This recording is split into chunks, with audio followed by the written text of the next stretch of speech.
Key for the third and final review for our Unit 4 test. So first thing, list the possible rational zeros. So we're going to look at the p's over the q's. So all the possible rational solutions, or all the fraction solutions, and we're going to take 24, 12, 8, 6, 4, 3, 2, 1, all of those, all the factors of 24, and divide by all the factors of 2. So like 24 over 2, 24 over 1, 12 over 2, 12 over 1, 8 over 2, 8 over 1. And you can write it like this on the test, and plus or minus. So those are using the rational root theorem. We can get those.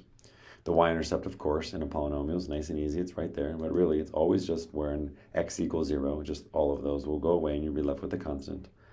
So use your calculator and find one of the zeros. So I used my calculator, and I saw that it went through 2, 0. So I started with that one. I did synthetic division using the coefficients, making sure that these are in order and that I don't skip anything. So it goes cube and then square and then linear and then constant. And then I do synthetic division here, and then I use the coefficients of that result. And again, you can see I got a remainder of 0, which means that 2 is a root, which means x minus 2 is a factor. And then I wrote that out as 2x squared plus 5x minus 12, and then I double bubbled that. So now I know both of these factors, and I know the original factor, x minus 2, and so I can write it in factored form, and I know all three x-intercepts, 2, -4, and 3/2. Same thing over here. Factors of 10 over the factors of 3 and the plus or minus. The y-intercept is -10. I graphed it and I saw that it went through -1, 0. So I started with -1, did synthetic division. The result of synthetic division gave me a quadratic. The quadratic was able to double bubble. The quadratic might be difference of squares, or might be greatest common factor. I might need the quadratic formula. But once you get it to a quadratic, then we can solve.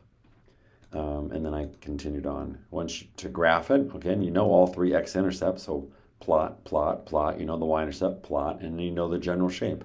It's a lead coefficient of 2, x cubed, and so the end behavior, you know it looks like this shape, up and down and up, right?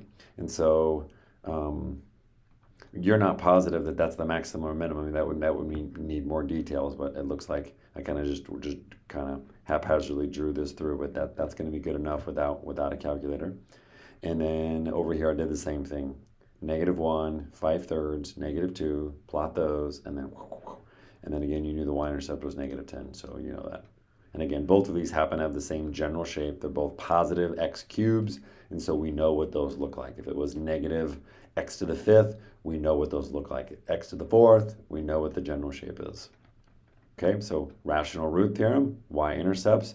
Use your calculator or use a given piece of information about a 0 or a factor, making sure we connect the fact that if 2 is a 0, x minus 2 is a factor. If -1 is a 0, then x plus 1 is the factor. Okay? Next page, again, very similar. If a 0 is 3 and 4 plus I, then we know that 4 minus I must also be 1 because complex roots come in pairs. The least degree, well, there are 3 zeros at least, so that's the least degree. And then in factored form, we're going to have to do some work. And again, you can do this in a couple ways, but this is the way I think is probably the most mistake-free, is that if we know 4 plus I and 4 minus I are factors, then we know that zeros, that x minus 4 plus I and x minus 4 minus I are then factors. And so I distributed the minus signs, and then I multiplied all that stuff out. All this stuff with i's will cancel, and you're left with this. So this guy is what comes from both of those complex solutions. And so then in factored form, we have x minus 3, and then we have the quadratic there. And if you want it in standard form, well, then you'd have to just multiply the factors out and get this. Same thing over here, except instead of imaginary, I also throw in a irrational solution. And so -2i, +2i, 1 plus radical 3, 1 minus radical 3, and you can see 1, 2, 3, 4, 5, so the least degree could be 5. Again, it could be more than 5, because this 0 could have a multiplicity of 3, and then it'd be 7, but the least number is 5. -2i and +2i are gonna lead to an x squared plus 4. I think we know that pattern at this point. And then to find the quadratic that goes with the irrationals, I did the same thing over here except with i's. Now they're with radical 3's. Multiply it out, distribute, all that good stuff, and then you end up with this guy. That came from the irrational solutions. So then you got this, you got x squared plus 4, and then you got the original 0 of 0, which is just x. And so I wrote it down here, but I made an oopsie. It goes up there.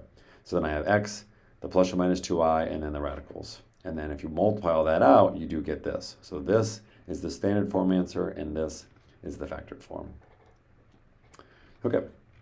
And the last one is the calculator piece, and we have the classic box problem. So here's this 22 by 13, and we're going to cut corners from them. We're going to cut corners that are x by x squares. So I'm going to cut x from this side and x from that side and x there and x there. We know that the volume is length times width times height. The new length, like this right here, that's the original length. That's 22. But you took an x away from there and an x away from here. So the new length is 22 minus 2x. The new width is 13 minus 2x. And the height, when you fold those sides up, is going to be x. The domain, well, if the whole, you got to look at the shortest side. The short side is 13 inches. And you're going to cut some from the right and some from the left. You can't cut more than 6.5, and you actually can't even cut 6.5. If you cut 6.5 from both sides, you'd have nothing left to fold. So it has to be less than 6.5, and if you want to cut something, it's got to be greater than 0. So always let's just look at the short side, and in the box problem, it's always just half of the short side. I went ahead and graphed it. You're going to graph it to find how to cut the squares, which are the x, and then to actually find the maximum volume, you're looking for the y value. So when you graph this quadratic, no need to multiply it out, just graph it as that in your graphing calculator, and you're going to find this maximum, and then it's got coordinates 2.64, comma, 340.767, right? This x represents how you should cut each side, right? Cut 2.64 squares from these sides, and then you'll be left with, when you fold it up, a volume that's 340, and that's the biggest one you can have. If you make the corners anything other than that, you won't get the biggest volume possible. And then the last question is really just a calculator question. You're just graphing this negative cubic, which we know it looks like this. Based on the graph, you can find the x-intercepts. There are 3 of them. The y-intercept, this minimum right here, and this maximum right here. Those are local, meaning they're bigger than the points around them. They're smaller than the points around them. So y-intercept, of course, it's just right there.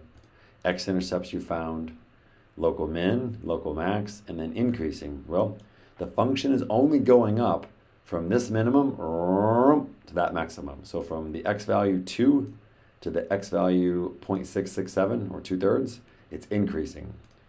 From negative infinity all the way down to negative 2, it's decreasing. And then from this x value 0.667 all the way to infinity. So there are 2 parts where the function is going down, meaning decreasing. Okay, and use an inner union symbol to say that there are actually 2 different sets where it's decreasing. Okay, definitely a lot of these are test-worthy questions, and you should go over them and make sure you can do all those operations.